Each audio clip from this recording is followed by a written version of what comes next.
వారందరూ రెక్కాడితే గాని డొక్కాడని పేద ప్రజలు ప్రభుత్వం ఇచ్చే రేషన్ బియ్యం కోసం ఎదురు చూసేవారు. ఉదయం 3 గంటల నుండి తమకు వచ్చే రేషన్ బియ్యం కోసం చౌకధాన్యపు డిపోల వద్ద అష్టకష్టాలు పడుతున్నారు. ఆలస్యమైతే తమకు రావాల్సిన రేషన్ బియ్యం ఎక్కడ రాదో అని ఆందోళన చెందుతున్నారు. సోమందేపల్లి మండల కేంద్రంలో 8 చౌకధాన్యపు డిపోలు ఉన్నాయి. సుమారు 5,000 మంది పైగా రేషన్ కార్డులు కలిగిన లబ్ధిదారులు ఉన్నారు.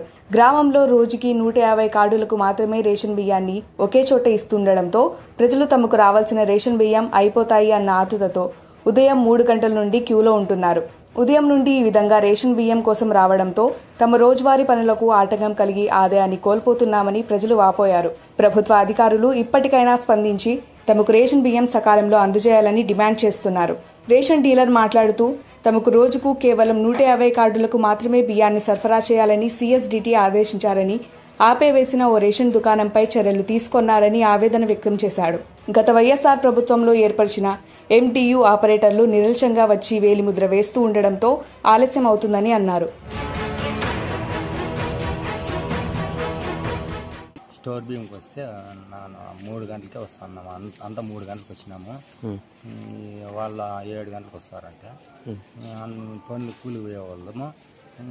ఎట్లా చేసేది దీనికి వస్తానట్లే బియ్యం వేసేటట్టుగా పరిష్కారం చేస్తే మాకు చాలా అంతే చాలా సంతోషం. 4 గంటలకి 3 గంటలకే వచ్చినాం. ఇప్పుడు 4 గంటలకు వచ్చింటే 3 గంటలకే వచ్చిండే వాళ్ళు ఉన్నారు.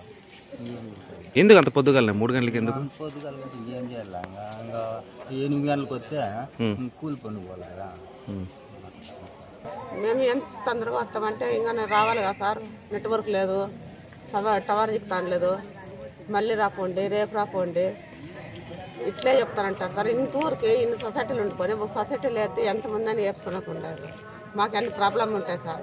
హాస్పిటల్ వాళ్ళు పెనుగొండకండి ఇప్పుడు 10 గంటలకి వీళ్ళందరూ కూడా నేను బియ్యం వేసుకొని పోయేది ఎవరు సార్ చెప్పండి సార్. మీరు ఎన్ని గంటలకు వచ్చినారు?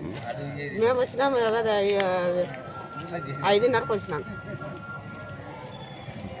రోజు ఇదే బాధనా? మరి 4-5 నెలల వంటి ఇదే బాధ సార్ మాది.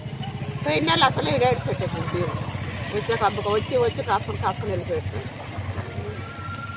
గతంలో కాకుండా ఇప్పుడు MDO ఆపరేటర్కి లాగిన్ ఇచ్చినారు. ఈ వైసీపీ ప్రభుత్వంలో MDO ఆపరేటర్ ద్వారా పంపిణీ చేస్తారు. వాళ్ళకి వ్యాన్లు కూడా ఇచ్చినారు. నెల వాళ్ళకి 20,000 శాలరీ కూడా వస్తుంది. వాళ్ళ టైంకి రావడం లేదు.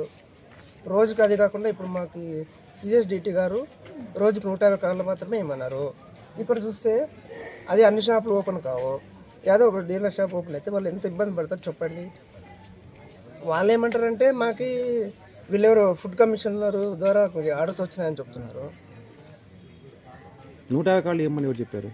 మాకు CSDT గారు వచ్చారు. మన తనకి కూడా వచ్చినారు. 150 పైన ఎక్కువ వచ్చింటే షాప్ నెంబర్ 24ది ఇట్లా మిషన్ ఈపాస్ మిషన్ కూడా తీసుకెళ్ళారు CSDT గారు. అది ఇప్పుడు వేసవకాలం ప్రారంభమైంది. అసలు ఎందుకు వీళ్ళ బాధలు చెప్పడానికి కూడా సాధ్యం కాదు. 3 గంటలకి వచ్చి కూర్చున్నామంటున్నారు. అవును, వాళ్ళు రాళ్ళు కదా. ఇప్పుడు మేము కూడా కాసుకున్నాం. 4కే వచ్చాను. వాళ్ళు వచ్చి తంబేసి ఆన్ చేసి మేము వీళ్ళకి సరఫరా చేస్తాం కదా. చెప్తా ఉన్నాం బ్రదర్. కాకపోతే వాళ్ళు ఇప్పుడు ఎక్కడ బియ్యం వెళ్ళిపోతాయో ఇస్తారో లేదో అనే పరిస్థితి వాళ్ళది. ఇప్పుడు 5 కేజీలు బియ్యం వచ్చే వాళ్ళు కూడా ఒక మనిషికి 5 కేజీలే వాళ్ళ ఇంట్లో వచ్చేది. అట్లా వాళ్ళు కూడా గంటల కొద్దీ ఇక్కడ కాసుకుంటారు.